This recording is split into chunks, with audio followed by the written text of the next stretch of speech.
গোপাল দাদু, তুমি আমাদের ডেকেছিলে? বলো কি দরকার? তাই তো, আমার বিপদ তারণীরা এসে গেছে। এবার তো বলো তোমার খটকাগুলো। বলবো বলবো, সব বলবো। শোন বাছারা, তোদের উপর একটা বিরাট দায়িত্ব দিচ্ছি, মন দিয়ে শোন। কৃষ্ণনগরে একটা খুব গোলমেলে লোকের আবির্ভাব হয়েছে। গোল মেলে? সে কি গো? হ্যাঁ গিন্নি, খুব গোলমেলে। সে খুব ভালো আঁকতে পারে, তার গলাটা আবার ধরা। মন্ত্রীর সাথে খুব ভাব। মন্ত্রী আর চিত্রকর মিলে রাজার রাজকোষ ফাঁকা করার অছিলায় এই কৃষ্ণনগরে এসেছে। তো বলো, এই মুহূর্তে তো কোনো পথ ফাঁকা নেই। আমি এখন নতুন করে অঙ্কন শিখছি। ও, তার মানে তুমি আঁকাঝোঁকা করছো? হ্যাঁ, গরু মোষ কুকুর হরিণ এদের সব ছবি আঁকতে পারি, মানুষের ছবিও এঁকেছি, মানে আঁকতে পারি। পরে সব খোলসা করে বলবো, এখন এইটুকুই বললাম। দেখি কাল রাজসভায় মহারাজকে বলে তোমার কোনো হিল করতে পারি কিনা। আমি খুব আশায় রইলাম। আরে আপনি তো জানেন না কি ভান্ডার আমার কাছে আছে। হ্যাঁ, তুমি থাকছো কোথায়? ভোজনং যত্রতত্র শয়নং হট্ট মন্দিরে। এরকম ভাবে তো থাকলেই চলবে না। গোপাল বা ওর বানর সেনার চোখে যদি পড়ে যাও তাহলে বিপদে পড়ে যাবে। এই তো আমাকে একবার রাজসভায় ঢুকতে দিন, তারপরে দেখুন গোপালকে কিভাবে তাড়াই। এখন চলো, তোমায় একটা আস্তানা তো দিতে হবে। কোথায় আস্তানা নেব মন্ত্রী মশাই? আপাতত বড়টা ঘটার বাড়ি। তাহলে যাওয়া যাক।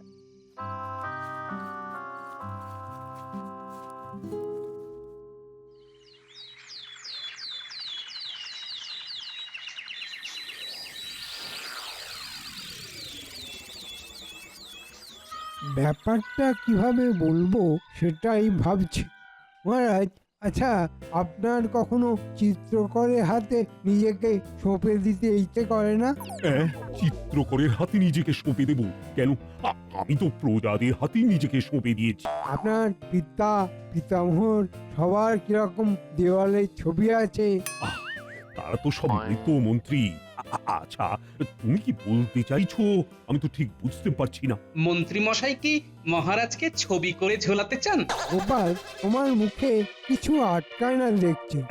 কেন কেন কেন তুমি হঠাৎ আমার ছবি নিয়ে পড়লে কেন বলো তো? এক কাজ করো, তুমি বরং নিজের ছবি আঁকা। বেশ ভালো হয় মন্ত্রী মশাই। ওই আপনার বসার ঘরে ছবিটা টাঙিয়ে রাখবেন। তুমি চুপ করো গোপাল, তোমাকে এই বিষয়ে কেউ কোনো কথা বলতে বলেনি। তুমি নিজের চরকায় তেল দাও। আমি তো নিজের চরকাতেই রোজ তেল দিই, তাই চরকাটা বেশ হড়হড় করে চলে। থামো তো গোপাল, আমাকে জানতে দাও, আজ রাজসভা শুরু থেকেই মন্ত্রী এই চিত্রকরকে নিয়ে পড়লো কেন? বলো বলো মন্ত্রী, বলো তো কি ব্যাপার? অভয় দেন তো বলি। আমার কাছে কাল একজন খুব গুণী চিত্রকর এসেছে, তার হাতে আঁকা দেখে আমি তো মুগ্ধ। আচ্ছা মন্ত্রী মশাই ছবি নিয়ে এত করে পড়েছেন কেন? তার মানে কি সর্ষের মধ্যেই ভূত আছে?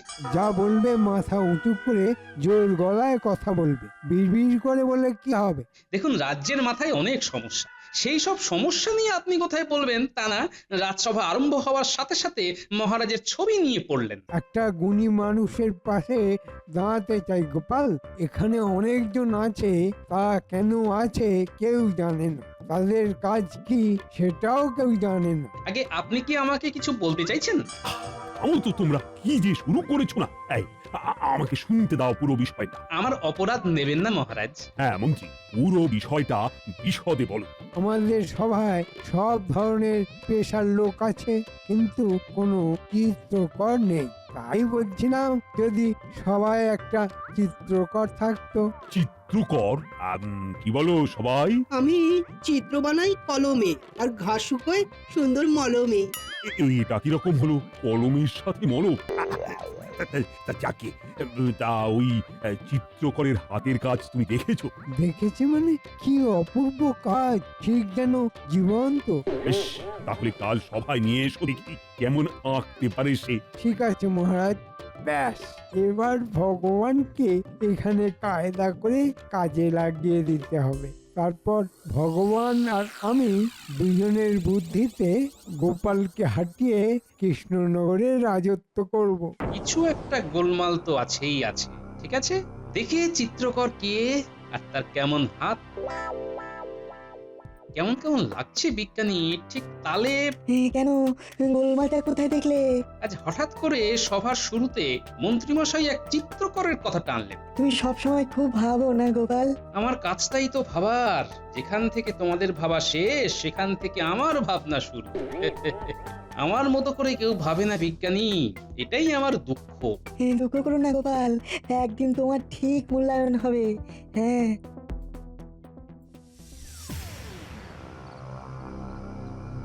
শোনো ভগবান, আমি অনেক কষ্ট করে কাল রাজসভায় যাবার ব্যবস্থা করেছি। দেখো, যা করবে একটু ভেবে চিন্তে করো। আমি এবার এমন একটা ফন্দি করেছি যাতে সাপও মরবে, লাঠিও ভাঙবে না। হ্যাঁ, তা এই কাজে কি আমাদের সাহায্য লাগবে? তা তো লাগবেই। আপাতত তোমাদের ঘরে আমাকে একটু আশ্রয় দাও, কারণ এইখান থেকে একটু কাজ শুরু হবে। আমি আর মন্ত্রী মিলে আমাদের প্রথম কাজ হবে গোপালকে ফাঁসানো। হ্যাঁ, তারপর গোপালকে কৃষ্ণনগর থেকে ঘাড় ধাক্কা দিয়ে বার করে দেব। এবারে আমার আসল কথাটা শোনো, যেটা তখন তোমাকে বলা হয়নি। হ্যাঁ, বলো, হ্যাঁ, সে এখন কোথায়? কৃষ্ণনগরের সীমানায় একটা মন্দিরে রেখে এসেছি। ওকে আজ রাতে এখানে আনতে হবে, তারপর আমাদের কাজ শুরু হবে। হ্যাঁ, তাহলে বটাঘটা তোরা আজ রাতেই লোকটাকে নিয়ে আয়। পুরো বিষয়টা কিন্তু খুব গোপনে রাখতে হবে। ওসব নিয়ে একদম ভাববেন না। কিভাবে সবকিছু গোপন রাখতে হয় তা আমরা জানি। তাহলে এক্ষুনি বেরিয়ে যা ভগবান, আর এই নাও তোমাদের হাত খরচ।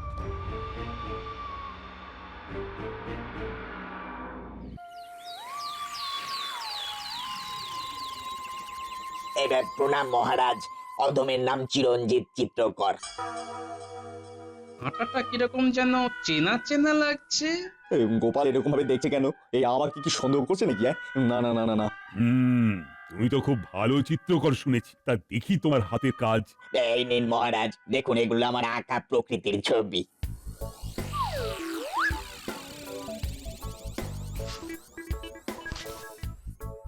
দেখুন মহারাজ, কি জীবন্ত লাগছে। আহা! সত্যি অপূর্ব তোমার হাত। মন্ত্রী, তুমি একটা হিরে খুঁজে নিয়ে এসেছো। তবে আমি সব সময় কি করে কৃষ্ণনগরের ভালো হয় সেটাই ভাবি, কিন্তু কেউ কেউ চায় না। অভিমান করো না মন্ত্রী, এসো এসো, আমরা কাজের কথা আলোচনা করি। যে কটি চিত্র আছে সেগুলো আমি কিনে নেব। ও মন্ত্রী, চিরঞ্জিতকে নিয়ে খাজাঞ্চির কাছে যাও, আর ওর চাহিদা মতো ওকে খুশি করো। যথাজ্ঞা মহারাজ। আচ্ছা, ভালো কথা। তুমি এখানে আছো কোথায়? আগে মন্ত্রী মশাই আমাকে ওনার কাছে রেখেছেন। এখন জানতে হবে এই চিরঞ্জিত চিত্রকরটি কে। এসো এসো, ও ভাই চিরঞ্জিত চিত্রকর, তোমার পুরস্কার নিয়ে যাও। আর একটা কথা, কাল থেকে আমার এই রাজসভায় তুমি এসে আমার রাজসভাকে মহিমান্বিত করবে। এই যথাজ্ঞা মহারাজ। গলাটা কিরকম করে কথা বলছে? চিত্রকর ভাইয়ের গলাটা কি একটু বসা, মানে ধরা কি? হ্যাঁ, মানে আমার এই গলাটা আমার জন্ম থেকেই। কি আর করা যাবে গোপাল, এক একজনের ভাগ্যে এই রকম হয়। গোপালের গলা নিয়ে পড়ো না, এর হাতের আঁকা নিয়ে পড়ো। আপনি একদম ঠিক বলেছেন। এরপর আর ভুল হবে না। কথাটা মনে থাকে যেন। তুমি কি ভাবছো গোপাল? গোলমাল, বিস্তর গোলমাল বিজ্ঞানী। এই চিত্রকর মানুষটি গভীর জলের মাছ। গভীর জলের মাছ গভীর জলে থাকুক, এখানে কেন? আমাদের মন্ত্রী মশাইও তো হাঙড় হয়ে বসে আছে, সুযোগ পেলেই মহারাজের কোষাগার একেবারে ফাঁকা করে দেবে। উপায় কি গোপাল? ভাবতে হবে বিজ্ঞানী, ভাবতে হবে। আপাতত একটু চোখ কান খুলে রাখা। যাও, তোমরা তোমাদের বাড়ির পথ ধরো, আমি একটু ঘুরে আসি, বুঝলে?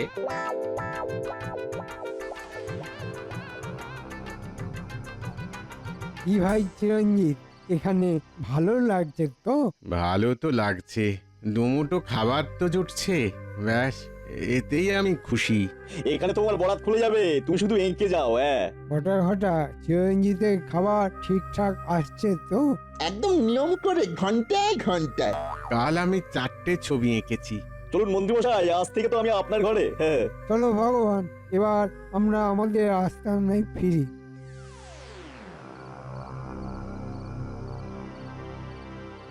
আচ্ছা, সব সময় কিন্তু গোপালকে এড়িয়ে চলবে।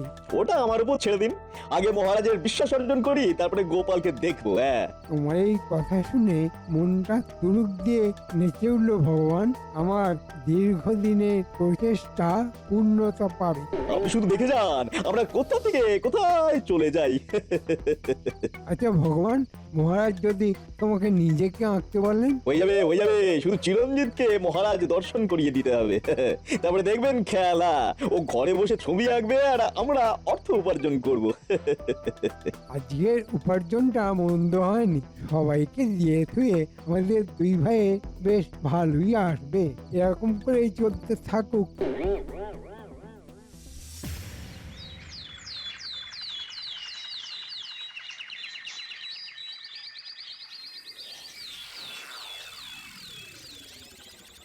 চিরঞ্জিত, দেখাও আজ তোমার সৃষ্টি দেখাও দেখি। আমি নতুন কিছু দেখবো বলে বসে আছি। আজ আমি 4টি চিত্র আপনার জন্য এনেছি মহারাজ, সব ফুলের। আচ্ছা, সব ছবিগুলো তুমি মন্ত্রী মশাইয়ের বাড়িতে বসেই এঁকেছো? আগে হ্যাঁ ভার মশাই। বাহ, তাহলে মন্ত্রী মশাই আপনি কি ভাগ্যবান, এই সুন্দর চিত্রকরকে সেবা করার সুযোগ পাচ্ছেন। এ খুব গোলমেলে লাগছে তো, খুব সাবধানে থাকতে হবে। আমাকে আঁকতে পারবে চিত্রকর? নিশ্চয়ই পারবো। আমাকে হাল ধরতেই হবে, নাহলে গোপাল যা ধরিবার ঠিক ধরে ফেলবে। চিরঞ্জিত, মহারাজকে তোমার আঁকা ছবিগুলো দেখাও, মহারাজ খুব খুশি হবেন। হ্যাঁ, দেখাও দেখাও, আগে তোমার আঁকা ছবিগুলি দেখি। আমাকে ভার মশাই দেরি করে দিচ্ছেন। তুমি আমার সভার একজন রত্ন, তুমি আমার সাথে কথা বলবে। গোপাল, তোমার প্রয়োজন হলে রাজসভা শেষ হলে মন্ত্রীর সাথে মন্ত্রীর ঘরে গিয়ে চিরঞ্জিতের সাথে যোগাযোগ করবে, বুঝলে? কথাটা মনে থাকবে তো? থাকবে মহারাজ। এসো এসো চিরঞ্জিত, দেখাও তো তোমার হাতের কাজ।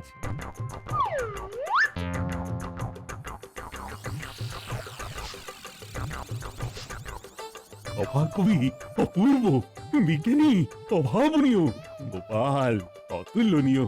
এ আমি কি দেখছি? মহারাজ একবারে কাত, এবারে গোপাল বধের আয়োজন করতে হবে। হ্যাঁ, এই তো মহারাজ এখন ভগবানের হাতে বন্দী। আমি তোমাকে ছাড়ছি না চিত্রকর। মহারাজ, সত্যি চিরঞ্জিতের হাত কি অসাধারণ। মহারাজ, আপনি সত্যি ভাগ্যবান। মন্ত্রী, যাও যাও, চিরঞ্জিতকে ওর অসাধারণ চিত্রের জন্য ওকে পুরস্কৃত করো। খাজাঞ্চিকে বলো চিরঞ্জিতের হাতে যেন 5 মোহর দেওয়া হয়। 500 থেকে 100 বটা ঘটা, আর ওই চিত্রকরকে দেব, আর 400 থেকে 200 আমার, আর 200 ভগবানের। পুরস্কারের কথা শুনে মন্ত্রীর মুখটা কেমন হাসি হাসি হয়ে উঠলো দেখছি। ঠিক আছে, দেখছি আর কত বাড়তে পারো।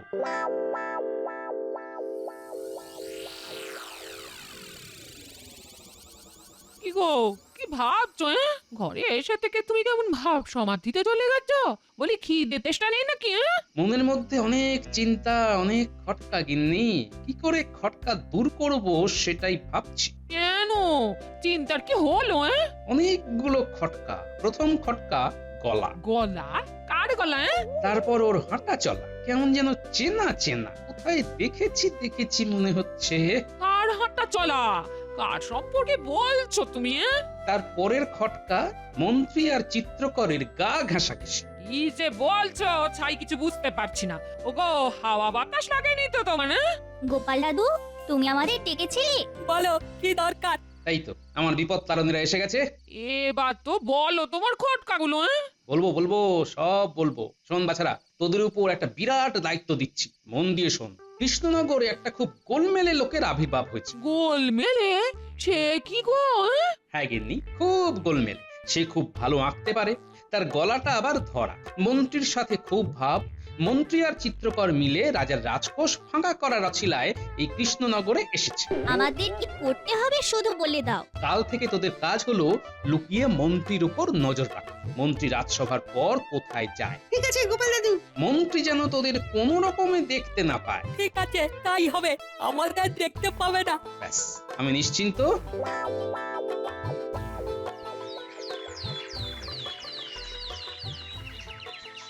মন্ত্রীমশাইয়ের দেরি হচ্ছে। ও আমার বানর সেনা আমাকে ঠিক খবর দেবে। মন্ত্রীমশাই এখনো আসেনি, এবার আসল খেলাটা খেলেনি। মহারাজ, একটা কথা বলবো? হ্যাঁ হ্যাঁ, নিশ্চয়ই, বলো বলো। মহারাজ, নবাব বাহাদুরকে একটা চমক দেওয়া যায়। এমন উপহার দেবেন যাতে নবাব বাহাদুর খুব খুশি হবেন। কি বলতে চাইছো? একটু পরিষ্কার করে বলো না। নবাব বাহাদুরকে আমন্ত্রণ জানান, তারপর চিরঞ্জিতকে দিয়ে নবাব বাহাদুরের একটা ছবি আঁকান। নবাব বাহাদুর খুব খুশি হবেন। বাহ বাহ বাহ বাহ, দারুণ বলেছো তো গোপাল। আজ সারাদিনটা তুমি ভালো করে দিলে। উফ, মন্ত্রীটা এখনো চিরঞ্জিতকে নিয়ে আসছে না কেন? ওই আসছে মহারাজ।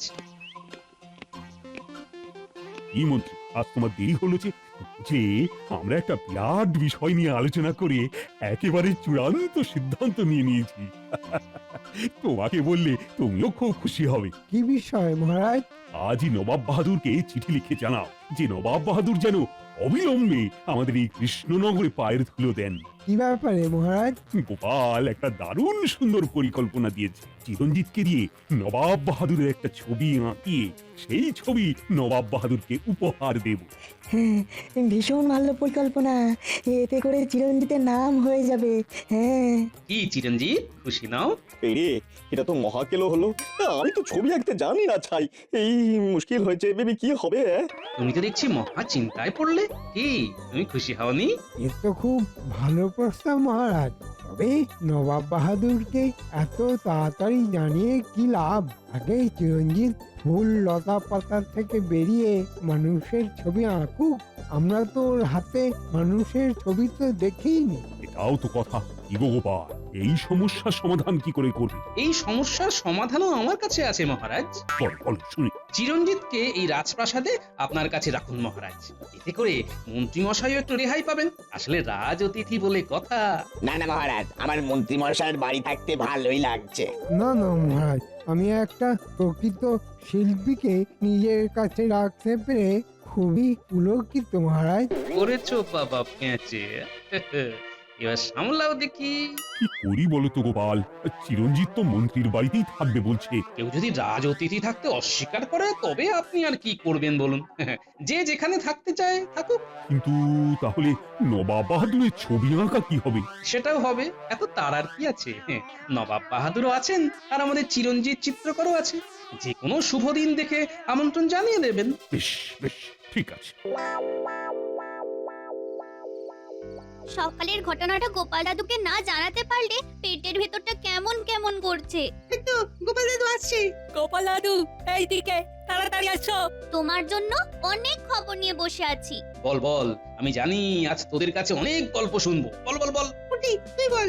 তুই খুব ভালো করে গুছিয়ে কথা বলতে পারিস। গোপাল দাদু, তোমার কথা মতো আমরা সকালে মন্ত্রী মশাইয়ের বাড়ির কিছু দূরে লুকিয়েছিলাম। বেশ খানিকক্ষণ পর দেখি মন্ত্রী মশাই আর একটা লম্বা মানুষ ঘর থেকে বেরিয়ে যাচ্ছে জঙ্গলের রাস্তার দিকে। আর আমরাও কিছু নি।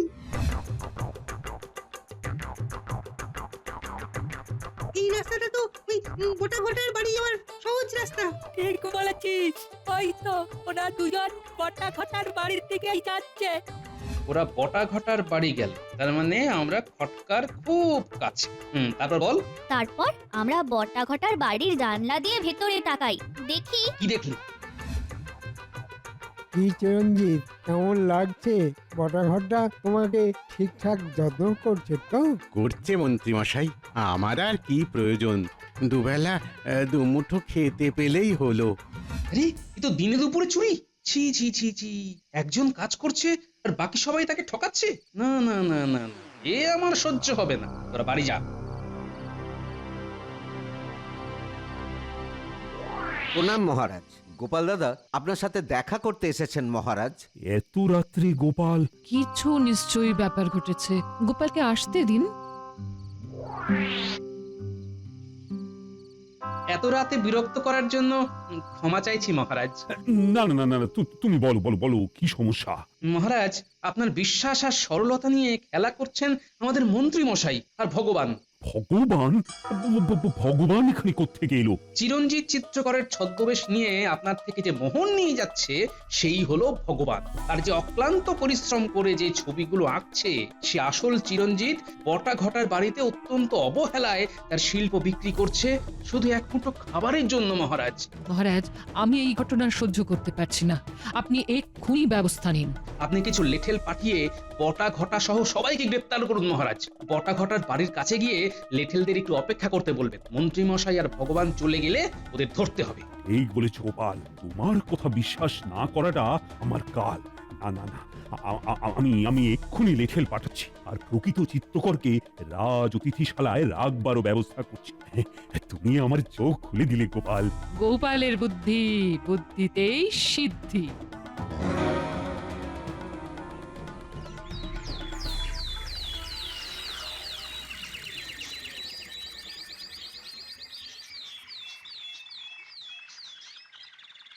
কি গোপাল, তোমার আজ এত দেরি হলো?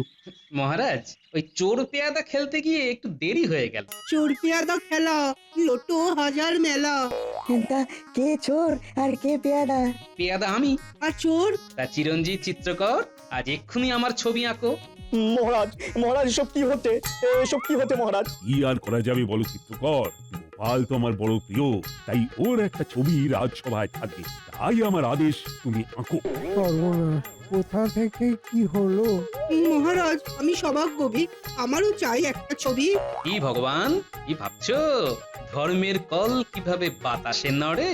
কি ভগবান, নকল চিরঞ্জিত ছেড়ে আসল চিরঞ্জিতকে গোটা ঘটার বাড়িতে রেখে তো ভালোই ব্যবসা ফেলেছিলে। ওরই আসল চিরঞ্জিতকে নিয়ে এসো। ইনি হলেন আসল চিত্রকর চিরঞ্জিত। আজ থেকে এই চিরঞ্জিত হলো আমার রাজসভার একজন রত্ন, আর নকল চিরঞ্জিত ওরফে ভগবান আর আমার মিথ্যেবাদী মন্ত্রীকে 1 মাসের কারাগার আর রাজপ্রাসাদের তোরণ থেকে বাজার পর্যন্ত নাক খত দিতে হবে। মহারাজ, আমার নাক তো ভোঁতা হয়ে যাবে। শুরু করো। আর এই পুঁটি উল্টের দল, ওদের কাজ হলো ওদের পেছন পেছন যাওয়া। যেমন কর্ম তেমন ফল।